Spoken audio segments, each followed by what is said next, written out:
He's holding the chakra, right? So beautiful. And guess who's behind the chakra? Prahlad. Lakshmi is over here, Lakshmi, and then Prahlad's behind the chakra. Unfortunately, I'm like, oh yeah, you can see. If you look at the chakra, you see the head in the background, that's Prahlad Maharaj. So fantastic. I've never seen any forms like this where Prahlad's behind the Sudarshan. Because Narashimhadeva didn't use the Sudarshan, he used his nails. So it's fantastic, such a unique form. And the devotees here were such kind-hearted souls. And they also did Narasimha Kirtan and Bhajan. They had like kartals and like Ganga.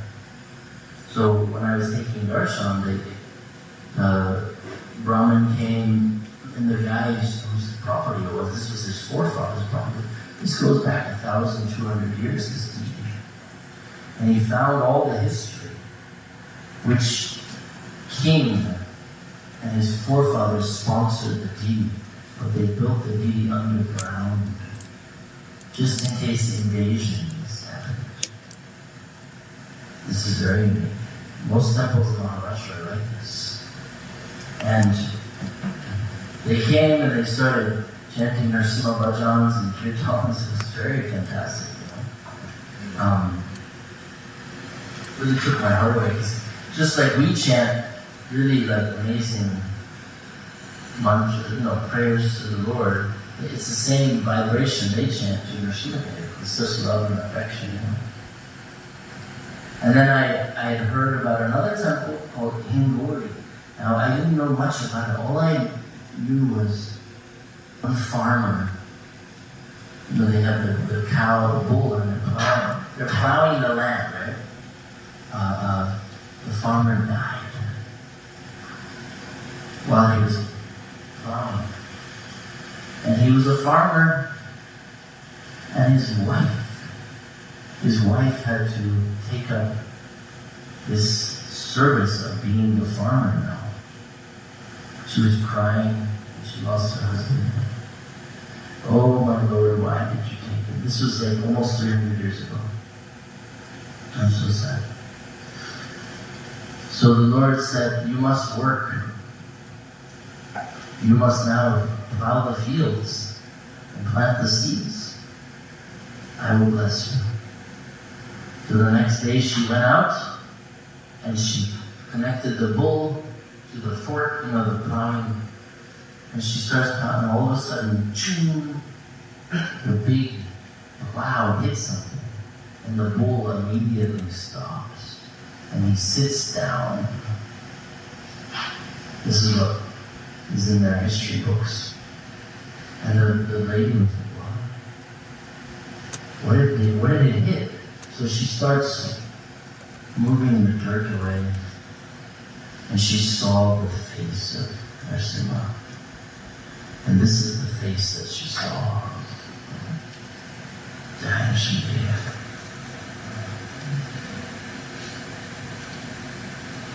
Also a yoga Narasimha. Prayers. They're chanting beautiful prayers to Narasimha, and it's all women. And I'm like, oh wow, this is nice. So I go inside the temple, and of course I have darshan of him with my head on his lotus feet while listening to the prayers of love from old women.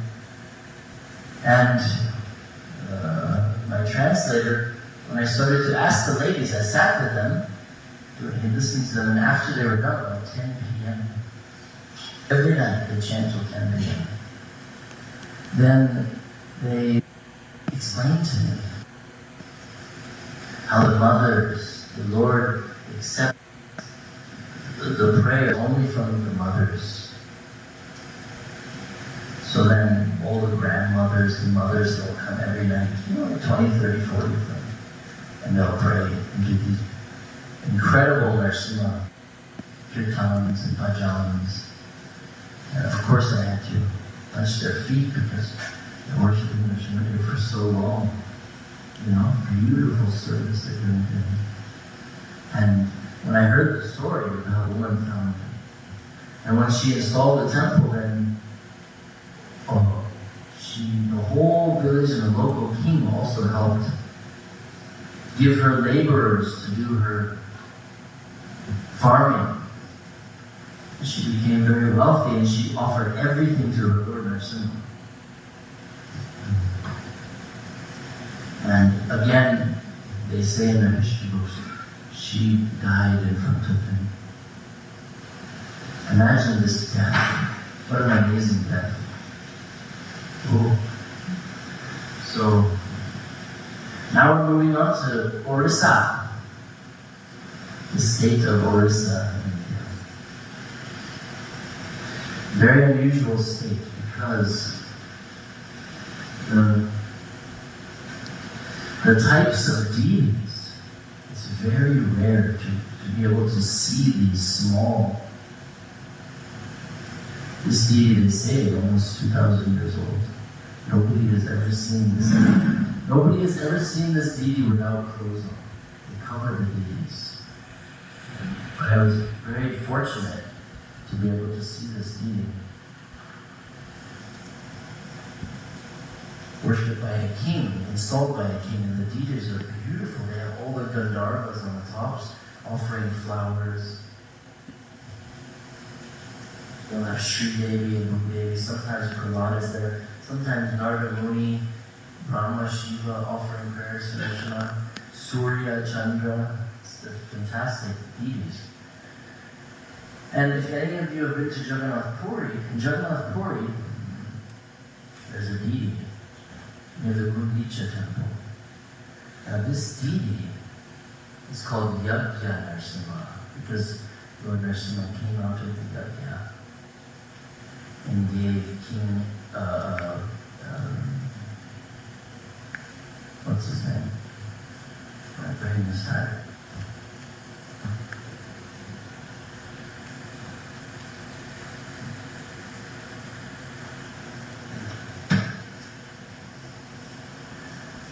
So in the Puranas it tells the story, the king Indradumna was making arrangements for the Ashwamedha Yajna, powerful yajna,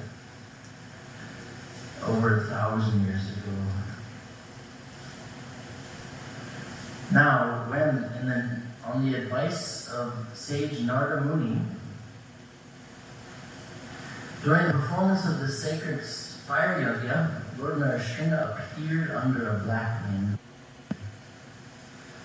And then Narada Muni, after the yajna, instructed to make this deity.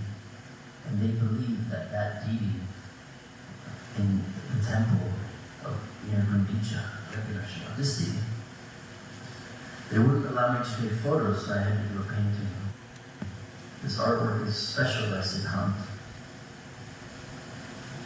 Lakshmi is sitting on his lap. And then what's very important is the story of this deity. So King Indradumna is sitting doing the yajna. See? Lord Narashimhadeva appears under the black mango tree, worshipped by Goddess Lakshmi. And who also worshipped this deity? What's his name now? The guy dancing. Yeah, Lord Chaitanya. In this is where we get our mantra from. Namaste Narashimhadeva. He told Narashimhadeva, this Lord Narashimhadeva chanted this mantra to this deity. Every day we chant it. He told Narashimhadeva, Narashimhadeva, you are here, Narashimhadeva, you are there, wherever I go, you are there. You're in my heart, you're outside as well. I surrender unto you, my Lord, my protector. So I wanted to show this story, give the details so people have an understanding. When they read it, they can then see the history. And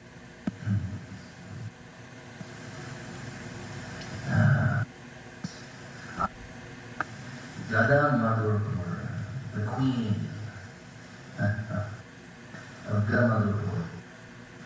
I found this just by through an old British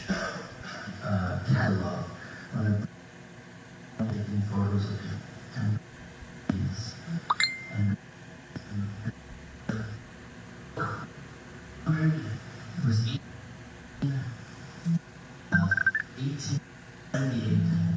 This is 100 or 30 years ago. More. There was a drawing type of lithograph, they call it. And I was the Gandharvas and the power of his face, the mane, and also how he's looking at it with sun. And then under his base, you'll see Gajendra Moksha, the story of Gajendra the elephant. And then you have Prahlad and Narayana. So when I got to this, I was amazed. Wow, beautiful. Oh my. So I just was inside with my photographers and everything, and I was happy to be there. We started taking photos, and all of a sudden, some Brahmins came. No. No was allowed. You have to ask the queen. I said, no, I'm not going to ask the queen anything. I'll ask only the king. I said like this. No, you must ask the Rani, the queen. I started laughing like, this is great. In Rajasthan, Jodhpur, Jaipur, Udaipur, Bikaner, Pushkar, I never asked the queen, I asked the kings. So all of a sudden, you must ask the queen. I said, no, I will go see the king. Where is the palace? And he pointed, not so far from the temple. So I walked down there, and I went to the front entrance, huge, gorgeous palace, but a little bit run down. And I opened the gate and I walk in. And there's some woman there, like almost Western Indian. She's wearing shorts, small shorts, and she's wearing, in America, we have a thing called a tank top. You don't know what this is. It means no sleeves. So I saw her and I said, "Excuse me, ma'am?" She goes, "Of course I do." I said, "Oh, thank God." I said, "Listen, I'm here looking for the queen." And she said, "Yes, that's me." I said, "You're the queen." She said, "I know, yeah. I also just found out not too long ago." So her history, the family history, about 800 years ago, her forefathers invaded this village and slaughtered all the Brahmins. Very terrible. So the last Brahmin cursed them and said, "You will never have a son born in your dynasty. Never." So the king had a baby who was a girl. Another wife had a baby, a girl. So they had to start going to different people and trading the babies. "Oh, give me your boy for my girl. I'll pay you. I have to have a good life, don't worry." So this lie went on for how many years? Hundreds of years. Until the queen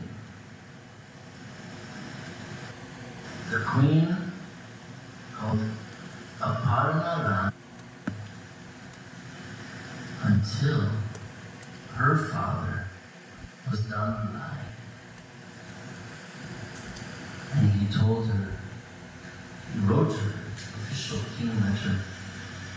She was staying in New Jersey, America. She didn't grow up in India. She had a job, her husband had a job, the kids are going to school. She gets this letter from her father. She didn't even know he was her real father, the king of Gada Madhurpur. "You are my daughter. This is the history. You are the rightful queen of Gada Madhurpur," with his official stamp. "All the lands and everything are now yours." So this woman is the one I met, dressed like American. I said, "Oh, you're the queen? Okay. Listen, I'm doing this book on Narashimhadeva, I need your help. I have to photograph the deity with the Brahmins, annoying. So she said, come on, I'll take you there. She got on the motorcycle and she said, get on, I'll drive us. A woman, American woman. We drive back up to the temple. She walks inside in the temple with small shorts, tank top. She's yelling at the Brahmin. Clean Narashimhadeva, take all the ornaments. He's taking photos right now. So this was the deity. This is the deity of Madhur. So you see at the base, the elephant is Gajendra. Beautiful, beautiful, beautiful deity. Prahlad, Narvish, the Gandharvas. Look at Lakshmi, so she's looking up at him. She's looking at him. She's not interested in anybody else. So we spent some time together, and I asked her, I said, okay, Mom, Rani, can you go? I want to take a nice photo with you. Your story is very amazing. Can you put on a traditional sari? So she puts on untraditional sari. You see the colors, She's very funny. This is her.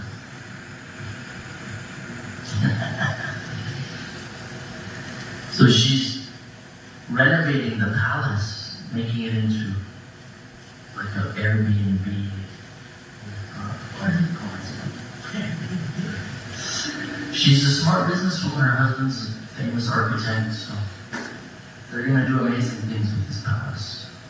So I was so proud of her, Good morning. Oh, you're up so early. I'm proud of you. Good. I'm just talking about Narashimhadeva. Are you gonna go see your Uncle Partha today for a minute? Do you have a chance or not?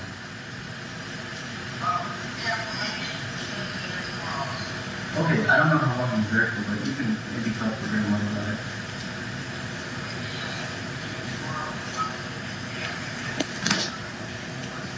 Oh, good idea. Just give her a call to find out, but I'll have her call your mom.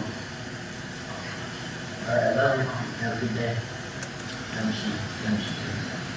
So, she was one of my favorite people because she was thrown into this, and her natural love was there for Narashimha. Now, also, there's a big Jagannath temple there. Her great ancestors, when they went to the Jagannath temple, the Brahmins, Prabhupada said the Orissa Brahmins are very puffed up people. They're very not good people. Prabhupada said this. And they offended the king of Gadamadapur, her great ancestor. And the king said, I will make a temple more beautiful and better than this Jagannath temple. I will make a real Jagannath temple. So he did. Huge, gorgeous deities. Anyone can come inside and take darshan of Jagannath. And he cursed the Brahmins and he said he had.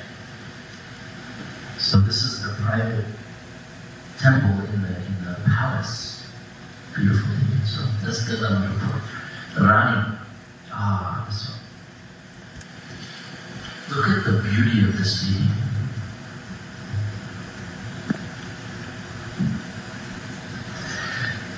This is the first time in the history ever this deity has been photographed. Over 2,000 years old, this bronze deity.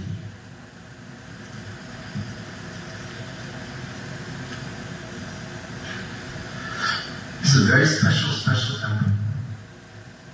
Because the children, again, worship him. Every morning before they go to school, groups of kids offer him these lamps. Beautiful diyas. And normally this is the way you see him. You can see his face. Beg the Brahmin, and they would private. I said, please, I have to. This is the. one of the most unbelievable sights I've ever seen. And Narsimha is very, very rare. So the thieves in India, mostly Muslims, they steal these old bees and sell. Narsimha is worth they hide it. I didn't even put the name. This is not in the